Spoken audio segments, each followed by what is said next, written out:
folks, gentlemen, we're all set to begin.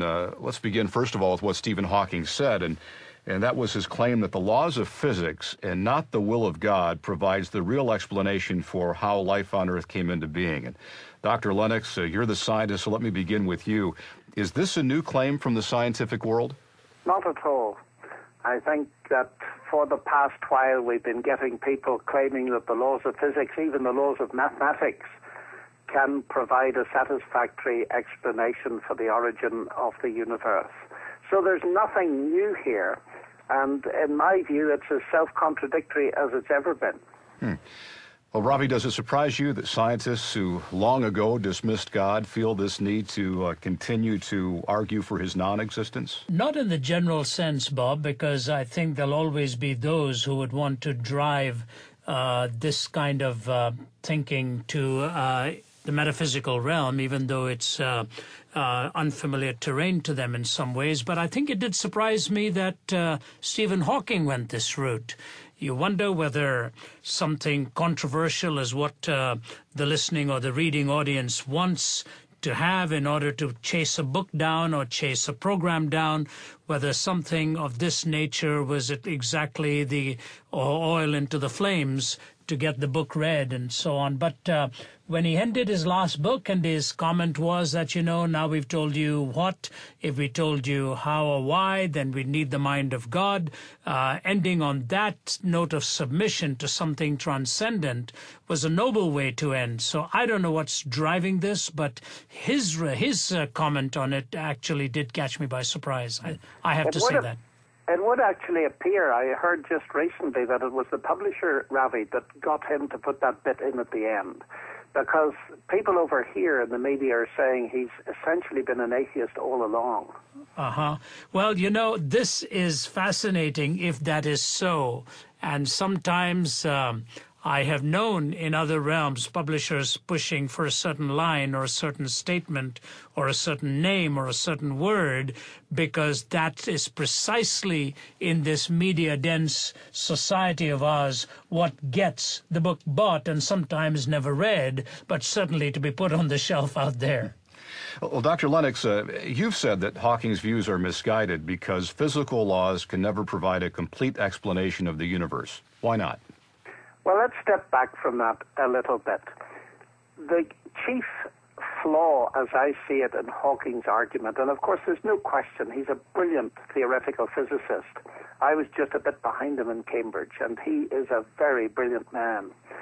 The book opens with a statement that philosophy is dead, which is a very odd statement for a man to make when his book is all about philosophy and the philosophy of science. And it seems to me that it's here that he's making his principal error.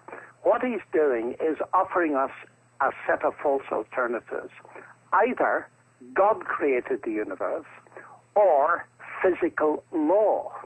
It's not simply physical law providing an explanation, which of course they do at a certain level of certain things. He is actually claiming that we don't need a creator because there's a law of gravity. Let me quote exactly what he says. He says, because there is a law of gravity, the universe can and will create itself from nothing. So he's saying that the law of gravity can displace God. Now, I have a series of objections to that. First of all, saying the universe is created from nothing is false because he says there is already a law of gravity, so it's not created from nothing. That's contradiction number one. Contradiction number two, which is even more serious, is that offering us a choice between God and the law of gravity is like saying this: here's a jet engine. I offer you the choice as an explanation of Frank Whittle, who invented it, or the laws of physics. That would be utterly absurd. In fact, you need both.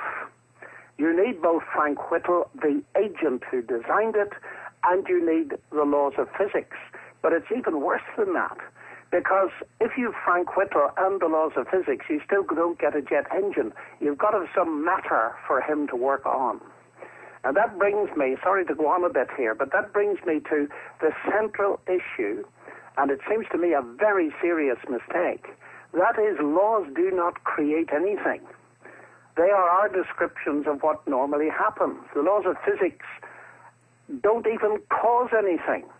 The law of gravity or Newton's laws of motion never set a snooker ball going on a snooker table in the history of the universe. They describe it once you've got it. So I wonder if that makes sense. Well, Ravi, Dr. Lennox is talking about this conflict that Hawking has arranged, either God or science. How would you answer And that? you're absolutely right, John. I think this is the irony of a man actually who is able to even speak to you and to me because of this unfortunate, debilitating disease of Lou Gehrig, where he's got this marvelous contraption through which he is able to process information, alphabet, language, sound. He would be the last one to self-reference that computer system as self-explanatory. It took the scientists and took the understanding of microchip technology and electronics and all of that and language to be able to take that which was possible and make it actual, because it still took the designer to give him that voice. I can no more look at a beautiful car going on the highway and say, there goes the internal combustion engine. It takes the designer who harnesses the design capacity to bring it to you and to me. Well, Dr. Lennox, you've written that those civilizations that have ignored God have suffered because of that. Could you explain that comment to us? Well, what I wrote, I think you may be referring to a press article that I wrote. What I was referring to is one of the very interesting things in the history of science, that in Oxford, there's a very famous expert in China, Joseph Needham, and he was a Marxist, and what he tried to do was to explain the fact that there'd been no scientific developments really in the sense of modern theoretical science. In China, there'd been plenty of technology, but no scientific development, and he tried for a long time to understand this in terms of Marxist philosophy. But he ended by concluding that he couldn't do it that way. And he ended by concluding something like this, that the Chinese lacked the unifying concept of a creator. It seems to me this is enormously important in connection with Hawking, because the great men of science originally, like the person who held Hawking's chair, Sir Isaac Newton, their motivation for doing their science was actually faith in the Creator. C.S. Lewis has put it brilliantly when he said, men became scientific because they expected law in nature, and they expected law in nature because they believed in a Creator. And so it seems to me there's an important lesson from the history of science. The contribution of the Christian belief in God is highly significant to the rise of modern science as we know it. Let me take that down to a personal level. If you believed Hawking's claim, would you see a need to study science? Well, it would depend which claim that Hawking is making, because he's claiming that what he's got is a final theory. It's very hard for me to put myself in the hypothetical situation of believing his claim, and I'll tell you why. Because the claim is self-contradictory at three different levels. I don't think I've ever met anything like that quite before. I mentioned it earlier. Because there is a law of gravity, the universe can and will create itself from nothing. Now, we've already seen the law of gravity, and gravity are not nothing. But listen to the second bit. The universe will create itself. Well, now, if I say X creates Y, what I mean is that I'm presupposing the existence of X to explain the existence of Y. That's common understanding of language. So if I say X creates X, I'm presupposing the existence of X in order to account for the existence of X. And that's self-contradictory, and it's logically incoherent, even if we do, as Hawking does, put X equal to the universe. And that sounds to me like something out of Alice in Wonderland. It's not science.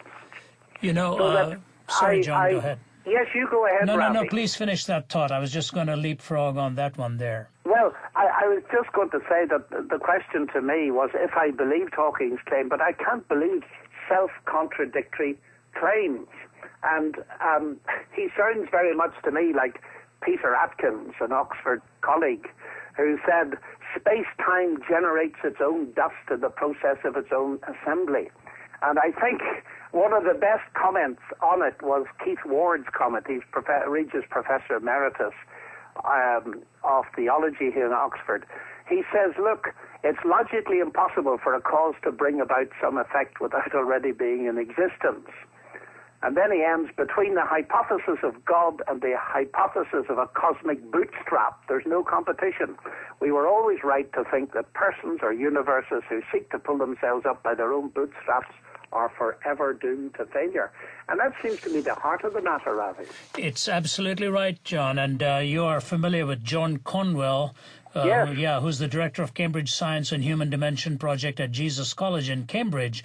And his comment, which is rather fascinating, in commenting on Hawking's conclusion, he says, dare I suggest that it be the oracular Professor Hawking who is failing to keep up with the philosophers and the theologians rather than the other way around. You know, I would actually go push this comment even further back. You go back all the way back to the days of Aquinas, and the idea of, the three possibilities of uncaused, self-caused, or caused by another.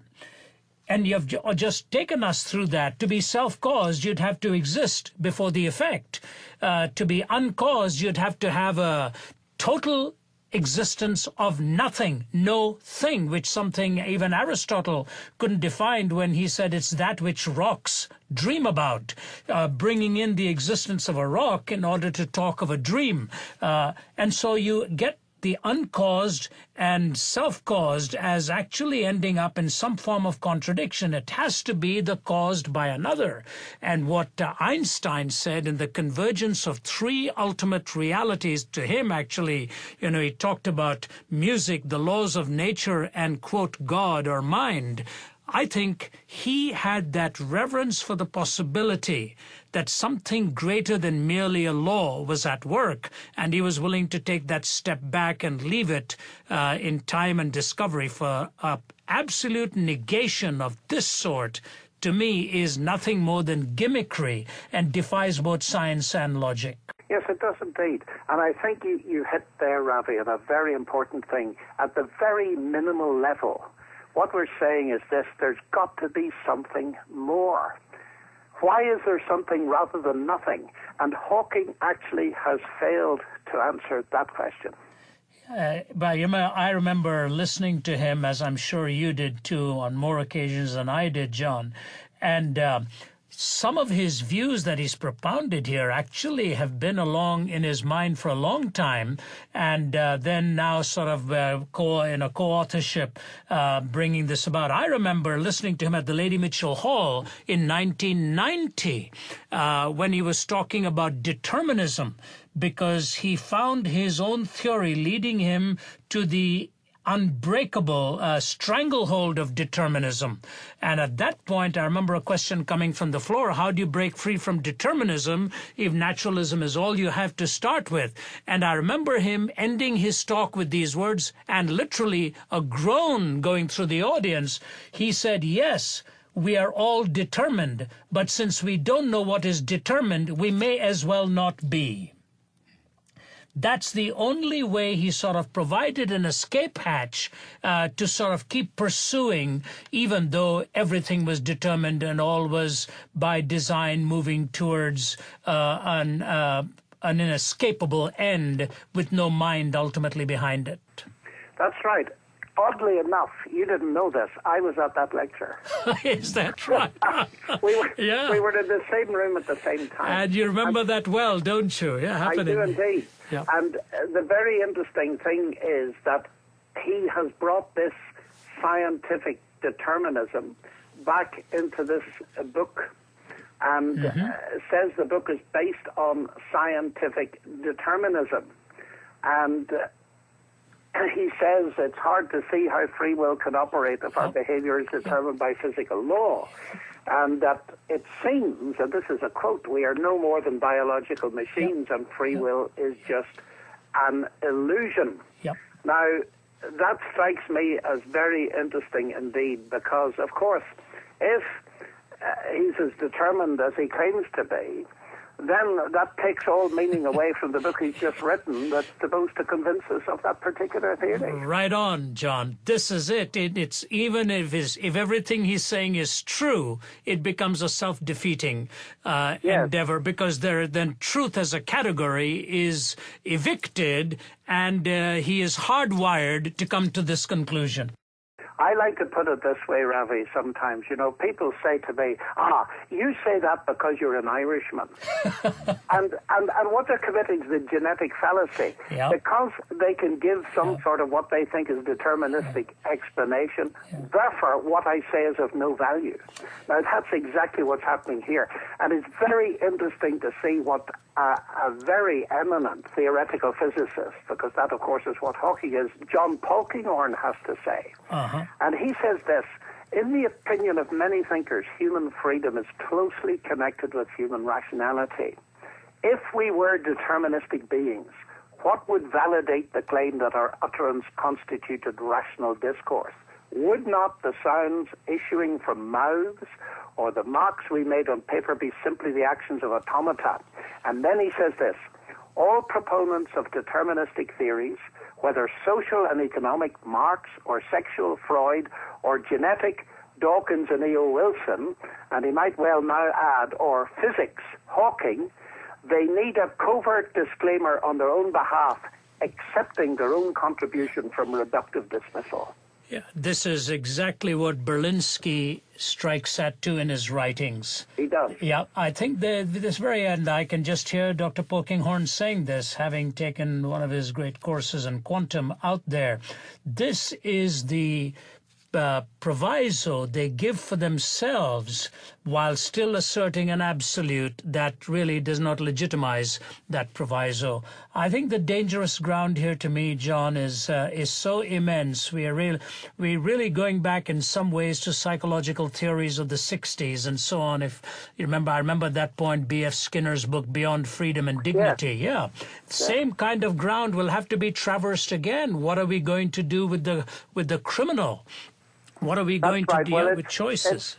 It's a form of reductionism, of course, that actually undermines not only belief in God, that goes with the turf, but it undermines the rationality that we need to do science.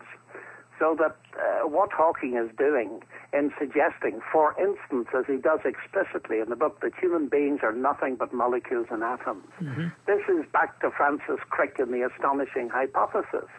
But if it were true, how would we know it?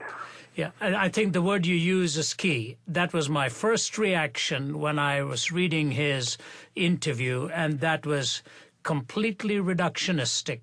And then, of course, when he has to invoke some of the other Crick ideas that therefore a spaceship from somewhere will bring these other entities to us somehow and bring this all to a conclusion and understanding that there are other minds in the universe, so forth, it becomes something that is so beyond the pale of science that it seems to me almost ideologically driven, much more than scientifically driven, and that ideology reduces us to that bare minimum. What does this do of things like the value of human life? What does this do for something like the nature of love? The commitment of a parent to a child, the supererogatory acts of jumping into swirling waters to rescue somebody who cannot rescue themselves. All of these are suddenly put into nothing more than deterministic behavior without putting them into the category of love and nobility and truth and beauty and goodness. Yes, and one of the causes of that, of course, is this scientism that really there is no other discipline that gives rise to truth. And by funneling everything into that narrow field and not realizing, as other people have realized, that there are certain very big issues that science cannot deal with. It may be very good at describing the motion of the planets, but it can't deal with their beauty. It's good at telling us perhaps how neurons work, but cannot tell us about love. And as Einstein says, and I like this quote very much, you can talk about the ethical foundations of science, but you can't talk about the scientific foundations of ethics. That science has nothing to say about ethics. And it's this all in